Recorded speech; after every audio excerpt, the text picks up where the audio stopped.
빌립보서 강의 세 번째 시간입니다. 한 사람이 기차를 타고서 시골길을 지나가는데 창밖을 바라보면서 이런 감탄사를 외쳤다는 것입니다. 아주 멋지다. 그래서 평야를 지날 때도 기차가 소리를 내면서 숲속을 지날 때도 밖의 경치를 보면서 영어로는 so beautiful 혹은 so wonderful, 아주 멋져. 와, 이런 감탄사를 연발했다는 것입니다. 그는 자기가 보는 모든 것들에 그냥 평범하게 풀을 뜯고 있는 소를 보면서도, 또 날아가는 새를 바라보면서도, 그리고 집들이 있는 것들을 보면서도 아주 멋지다, 이렇게 반응을 했다는 것입니다. 곁에서 한참을 이 광경을 바라보고 있었던 한 사람이 그에게 물어봤어요. 선생님께서는 왜 선생님께는 왜 그렇게 모든 것이 멋져 보이는 것입니까? 그 대답했대요. 당신이 이해하지 못하는 것은 당연합니다. 보십시오. 저는 날 때부터 시각장애인이었는데 수술을 받고서 세상을 볼 수가 있게 되었습니다. 그래서 눈에 보이는 모든 것이 그저 놀라울 뿐입니다. 이렇게 이야기를 했다는 것입니다. 여러분, 믿음을 우리가 갖는다는 것, 믿음의 정의가 무엇이냐면 보는 것이에요. 그러니까 새로운 시력을 갖는다라고 하는 의미를 가지고 있습니다. 전에는 보지 못했던 것, 영적인 세계죠. 하나님, 그리고 하나님께 속한, 하나님께서 지으신 세상 이라는 것을 새롭게 보게 되는 것이고, 전에 보던 것을 새로운 시각으로 보게 되는 것을 의미하는 것입니다. 우리가 세상 사람들과 다른 삶을 살아야 하겠습니까? 당연하죠. 우리가 세상 사람들과 다른 삶을 살아야 할 뿐만 아니라 사실은 다른 삶을 살 수밖에 없는 것입니다. 왜냐하면 믿음이 세상을 다르게 보도록 만들어주기 때문인 것입니다. 그럼 한번 생각해 보세요. 여러분, 믿음의 시각, 믿음의 눈이 열리셨습니까? 며칠 전에 제가 기사 하나를 보았는데 성령의 열매에 관한 기사였습니다. 크리스천들에게 성령의 열매에 관해서 조사를 하는데 그 질문 문항이 이랬습니다. 귀하는 본인이 가진 성령의 열매가 무엇이라고 생각하십니까? 다음 중에 해당되는 모두를 체크해 주십시오. 하나만이 아니라 여러 개를 중복해서 선택할 수 있도록 해준 것인데, 여러분, 성령의 열매는 우리의 삶에 골고루 어떤 것은 있는데 어떤 것은 전혀 없다, 그럴 수는 없어요. 성령의 열매라는 것은 골고루 균형 있게 맺어져야 하는 것인데, 우리의 삶에 그래도 두드러지게 맺어진 열매가 무엇이냐, 이것을 알아보기 위해서 아마 이런 질문을 했던 것 같습니다. 제가 그 결과가 나왔어요. 그 결과를 보고서 좀 의외다 하는 생각이 들었는데, 1위가 뭔지 아세요? 1위가 바로 절제였고, 두 번째가 온유.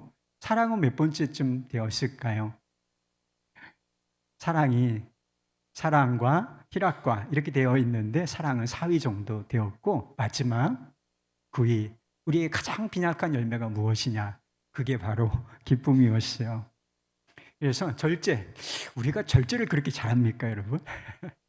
절제는 강한데 기쁨은 없다. 이게 좋은 현상인가? 꼭 균형 잡힌 것은 아니다 하는 생각이 들었어요. 우리가 주님을 따르고 섬기려면 절제하고 포기할 것이 있죠. 그러나 이것도 절제하고 포기하고 헌신하는 것도 여러분 다 기쁨으로 해야 하는 것이 아니겠습니까? 그런데 절제는 강한데 기쁨은 너무나 우리 삶의 열매 너무나 부족한 것이다. 스스로 자인하고 있다는 것이 좀 뭔가 잘못된 것이 아닌가, 이런 생각이 들었어요. 그래서 기쁨의 관점, 그것을 바꾸어야 하지 않을까 하는 생각이 들었는데, 오늘 그에 해당되는 말씀인 것입니다.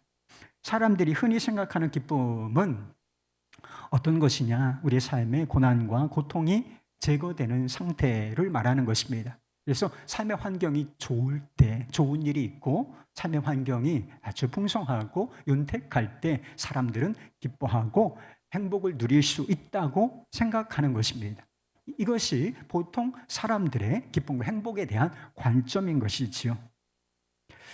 내 삶에 뜻하지 않는 불행과 고통이 찾아왔어요. 고난이 찾아왔습니다. 그러면 일반적인 기쁨, 행복에 대한 관점을 가지고 있는 사람들은 기쁨은 싹 사라지게 되는 것이죠. 그러나 성경적인 기쁨은 무엇이냐?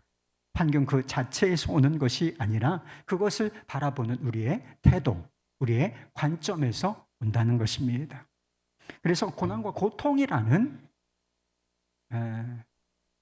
이 삶의 환경, 이것을 바라보는 관점이 바뀌어질 수 있다면 세상 사람들은 일반적으로는 고난과 고통 속에서는 행복은 없어, 기쁨은 사라지고 말지만 우리가 이 관점이 바뀔 수 있다면 그럼에도 불구하고 그 속에서도 기쁨과 행복은 가능하다라고 하는 것입니다. 그 진리를 보여주는 것이 오늘 본문 말씀, 바로 사도 바울의 삶이라 하는 것입니다. 빌립보서를 쓸 때 사도 바울은 좋은 환경 속에 있지 않았어요. 어려운 환경 속에 있었습니다.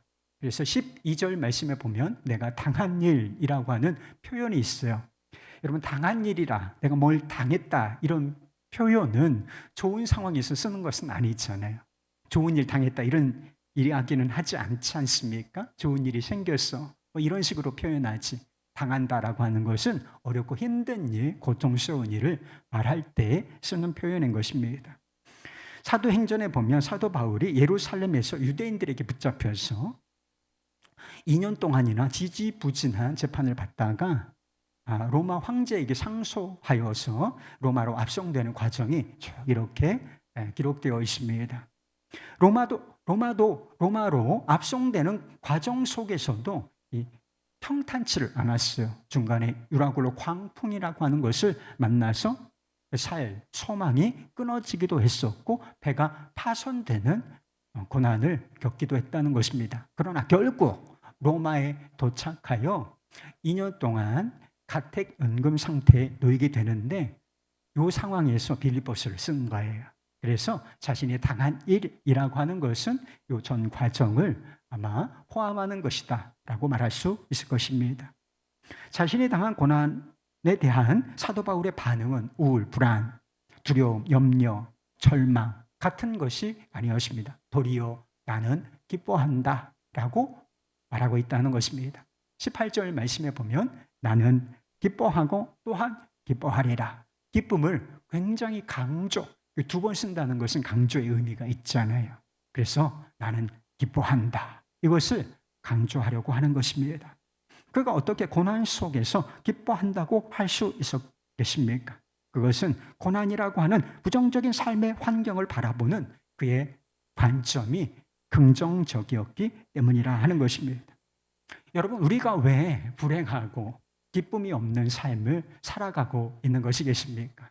삶의 환경이 어렵기 때문이 아니라 삶의 환경을 바라보는 우리의 관점, 우리의 태도, 우리의 반응이 부정적이고 비관적이기 때문인 것입니다.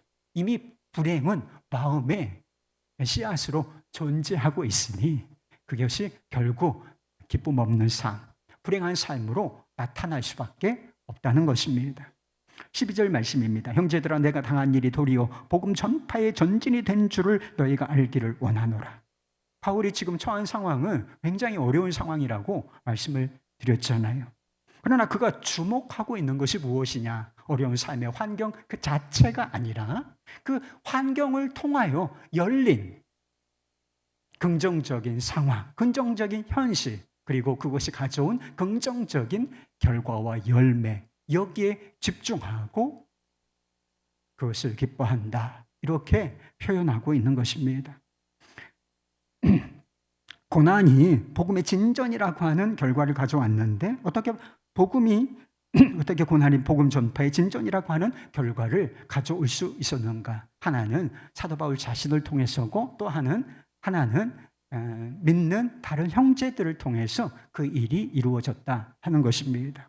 감옥에 갇혔으니 더 이상 자유롭게 돌아다니면서 복음을 전할 수 없는 상황이 되었지 않겠습니까?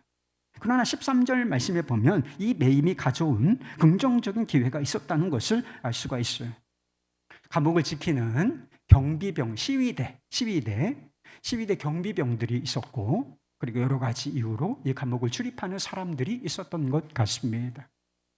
감옥의 매임이라는 부정적인 삶의 환경을 바라볼 것인가, 아니면 여기에도 전도할 사람들, 나를 지키는, 이 감옥을 지키는 저 경비병들, 그리고 여러 가지 사유로 출입하는 저 사람들에게 복음을 전할 기회로 볼 것인가. 사도 바울은 후자를 선택했고 복음을 전파함으로 말미암아 그들 중에 많은 전도의 결실이 있었다라고 하는 것입니다. 그래서 기뻐하였다는 것입니다. 바울이 당한 고난은 자신에게뿐만 아니라 다른 믿음의 형제들에게도 복음 전파에 헌신하는 그런 자극제가 되었다는 것입니다. 14절 말씀이에요. 형제 중 다수가 나의 매임으로 말미암아 주 안에서 신뢰함으로 겁없이 하나님의 말씀을 더욱 담대히 전하게 되었느니라. 전도대를 이끌고 다니면서 전도여행을 3차에 걸쳐서 했죠. 그래서 전도대를 이끌고 다니면서 담대하게 거침없이 복음을 전하던 사도 바울이 이제 감옥에 갇혀 있습니다. 그런데 이런 상황 때문에 복음의 말씀을 담대하게 전하기 위해서 일어난 사람들이 있었다는 것입니다. 15절 이하의 말씀을 보면 복음 전파에 적극적으로 나선 사람들이 다 동일한 마음으로, 동일한 동기로 그 일에 헌신하였다는 것은 아니라는 사실을 알 수가 있습니다.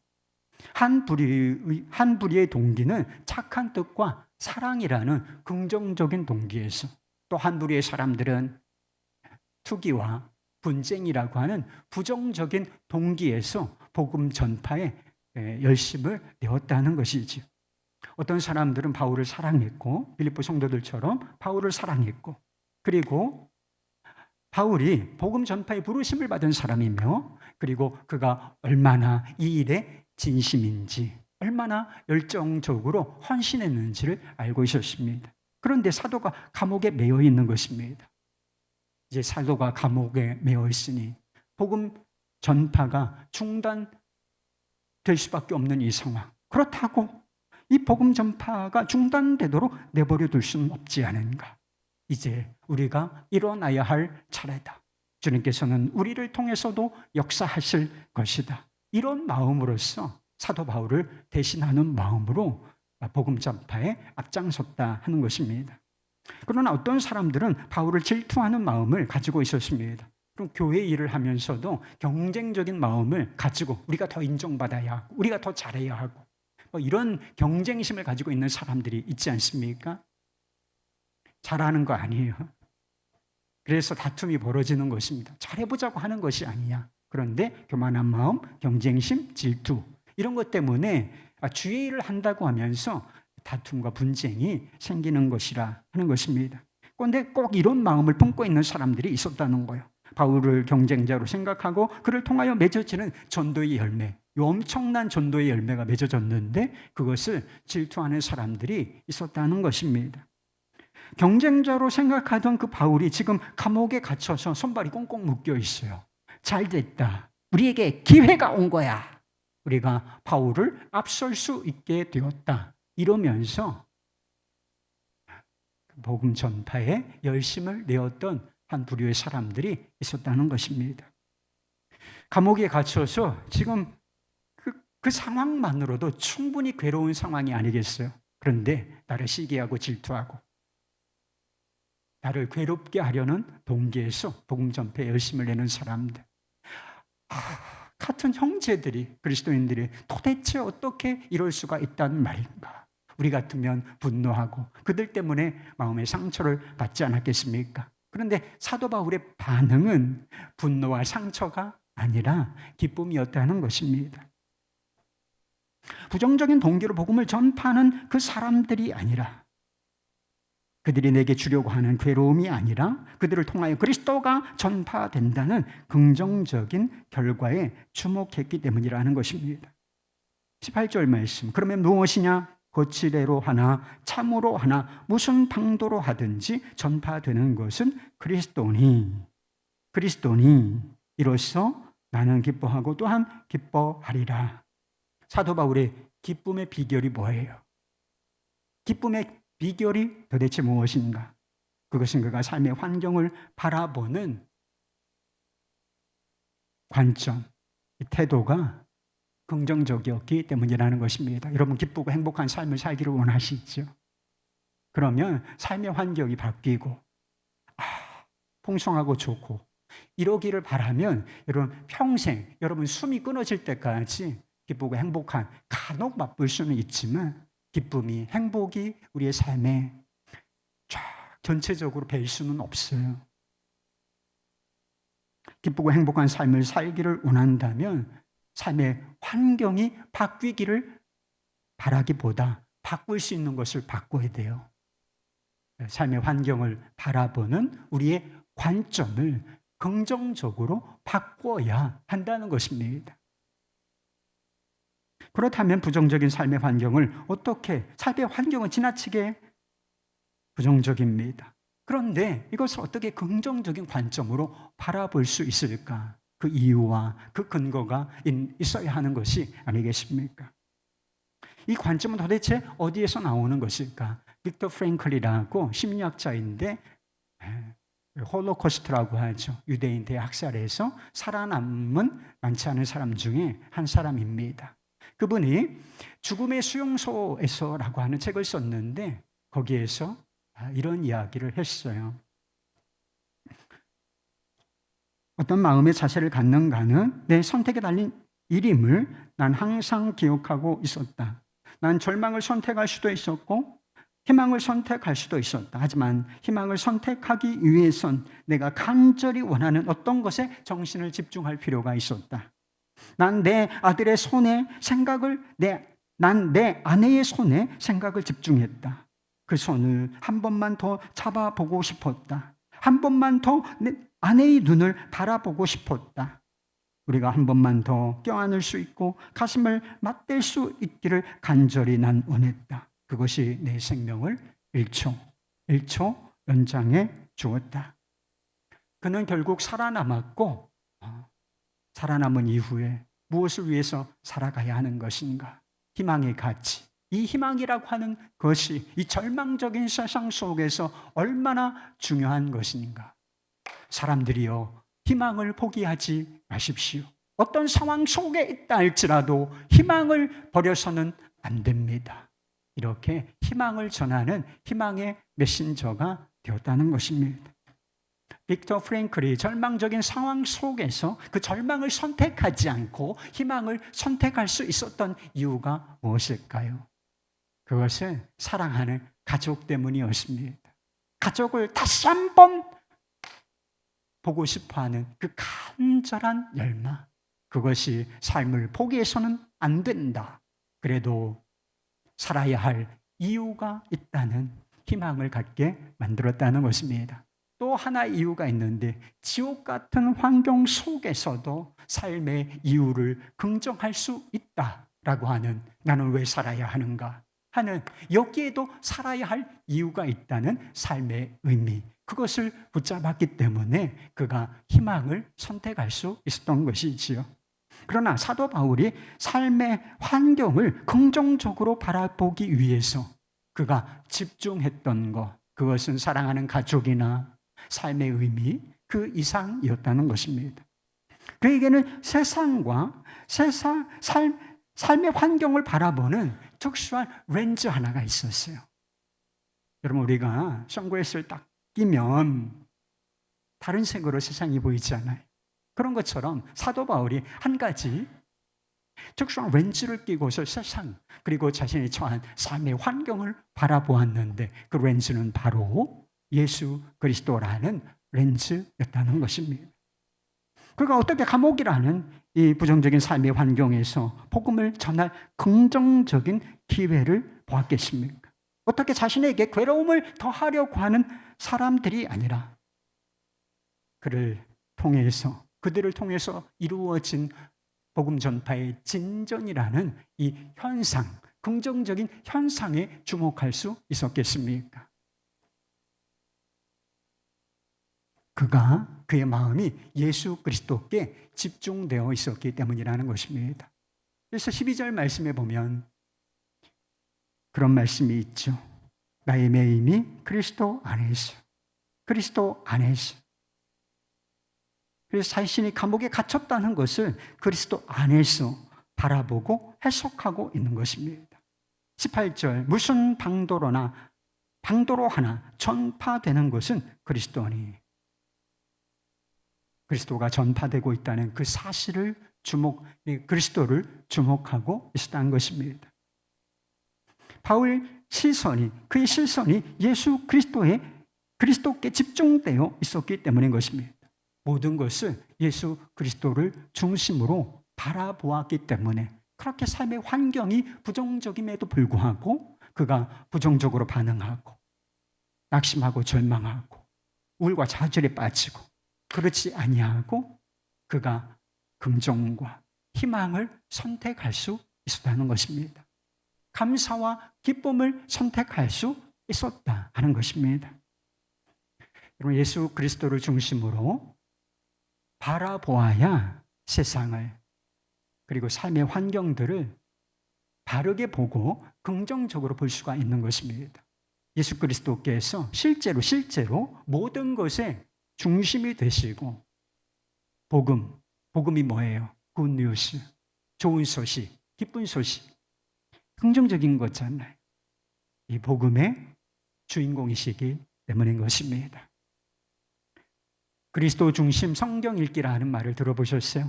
여러분, 성경을 읽을 때에도 관점이 필요해요. 도대체 성경 말씀이 무엇을 말씀하고자 하는 것인가? 이 관점이 필요한데 성경도 어떻게 읽어야 하느냐? 예수 그리스도를 중심으로 읽어야 한다는 것입니다. 왜? 하나님께서 성경 말씀을 통해서 우리에게 하시고 싶어하는 말씀이 무엇이냐? 결국은 예수 그리스도라 하는 것입니다. 우리가 창세기에서 발견할 수 있는 분이 누구십니까? 메시지가 무엇인가요? 우리가 요한계시록에서 발견하고 우리가 들어야 할 메시지는 무엇입니까? 예수 그리스도께서 우리의 구주가 되신다는 사실인 것입니다.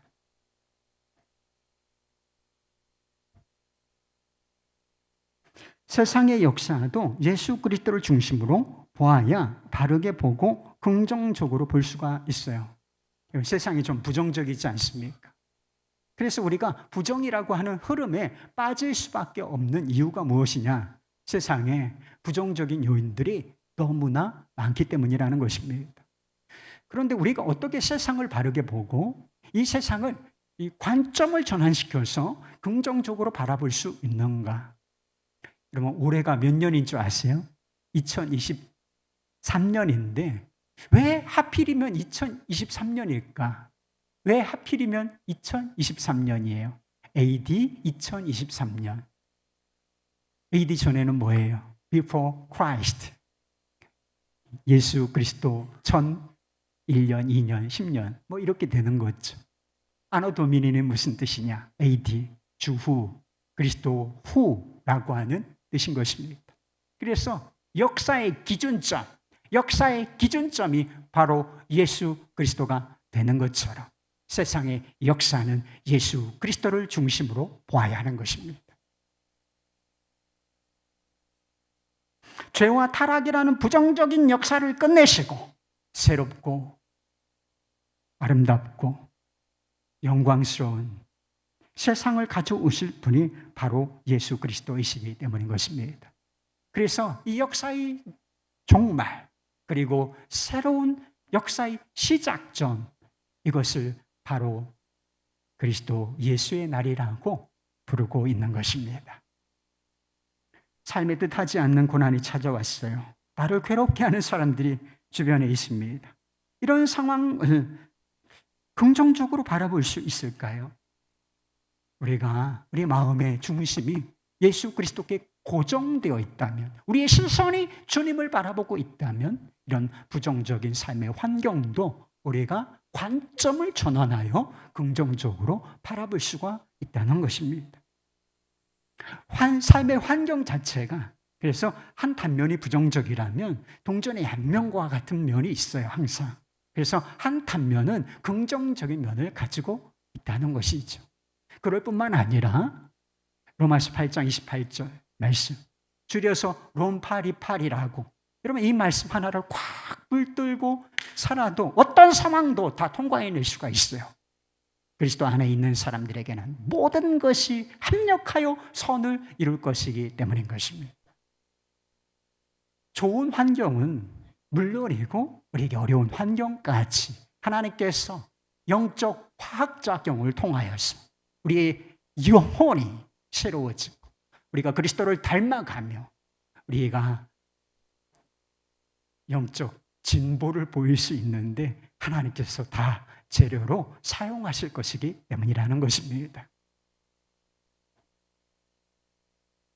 바울이 감옥에 매여 있을 때 새로운 전도의 기회가 열리고 새로운 전도자들이 열리고 그리고 어떤 동기와 방법으로든 복음 전파에 진보가 있었던 것처럼 말인 것이죠.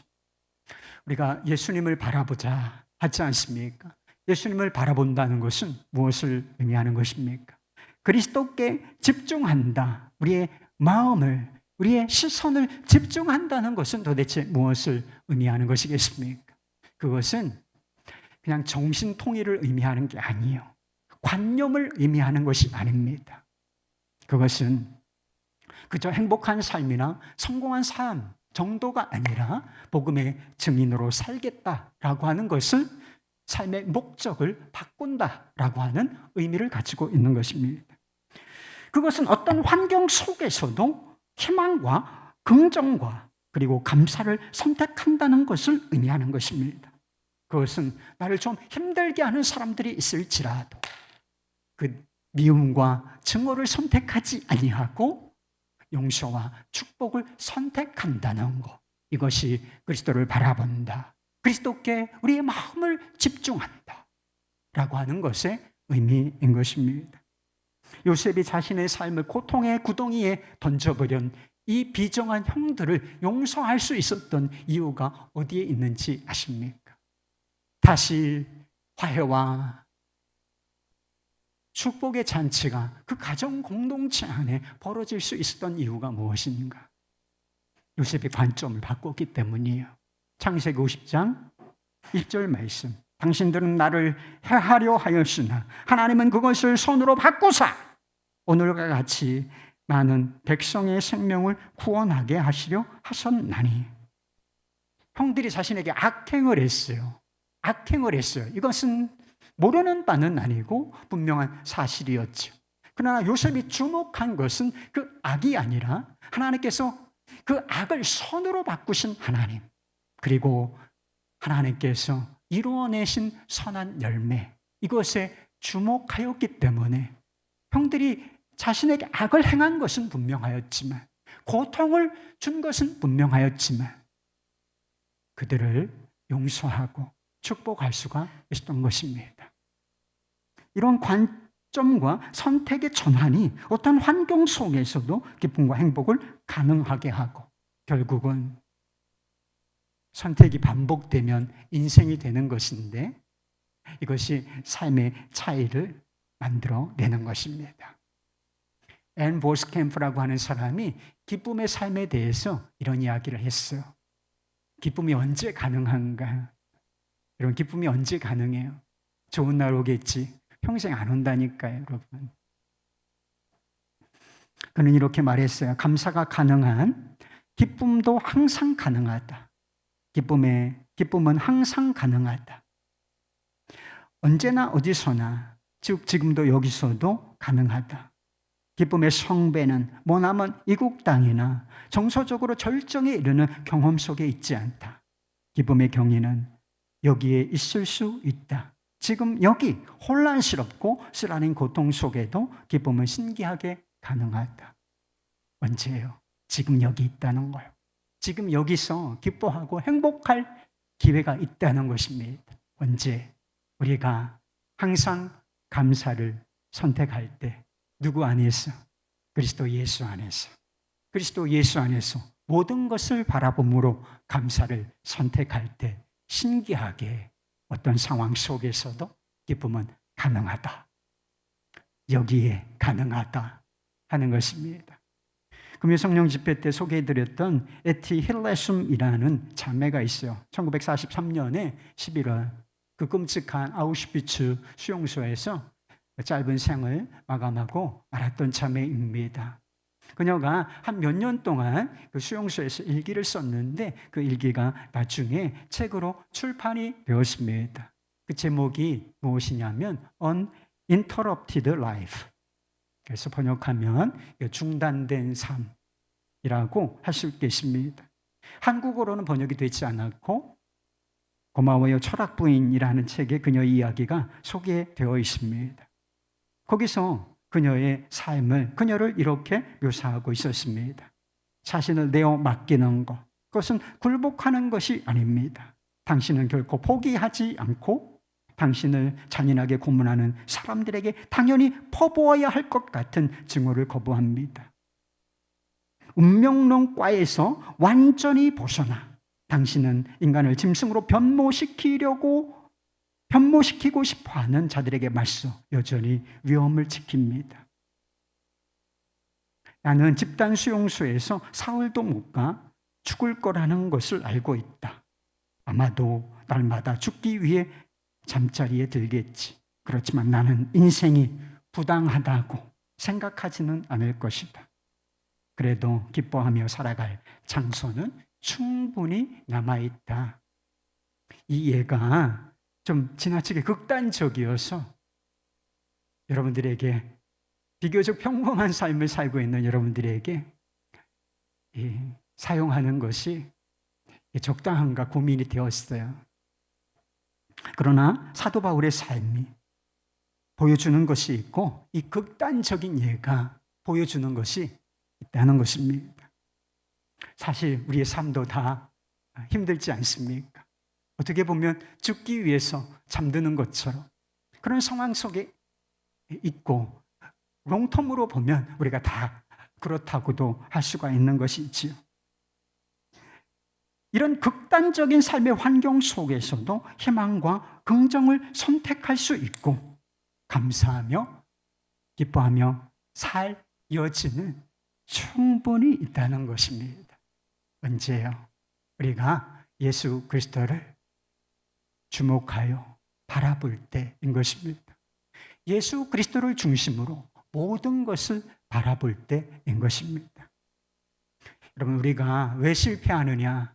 고난 때문에 실패하는 것 같죠? 고난 때문에 실패하는 게 아닙니다. 고난 때문에 우리의 삶이 불행해지는 것이 결코 아니라는 것입니다.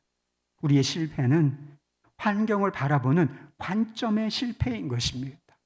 예수 그리스도를 믿는다고 하면서도 예수 그리스도를 중심으로 세상을 보고 역사를 보고 삶의 환경을 보고 그리고 사람들을 바라보지 못하는 믿음의 관점의 실패인 것입니다. 관점의 차이가 삶의 차이를 낳는 것입니다. 환경의 포로가 될 것인가? 그렇죠? 환경에 모여서 꼼짝달싹을 못하는 그런 환경의 포로로 살 것인가? 아니면 그리스도의 포로로, 그리스도의 종으로 살 것인가? 그저 환경만 바라볼 것인가? 아니면 그 환경 안에 계시고 그 환경 위에서 역사하시는 그리스도를 중심으로 그 환경을 바라볼 것인가?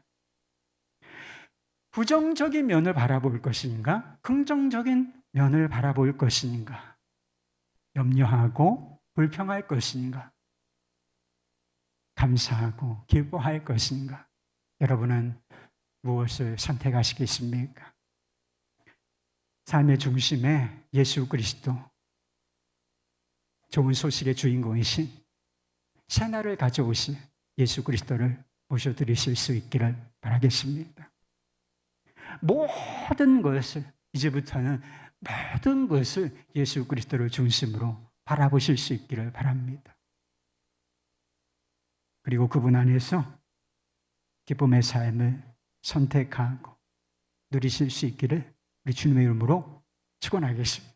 할렐루야.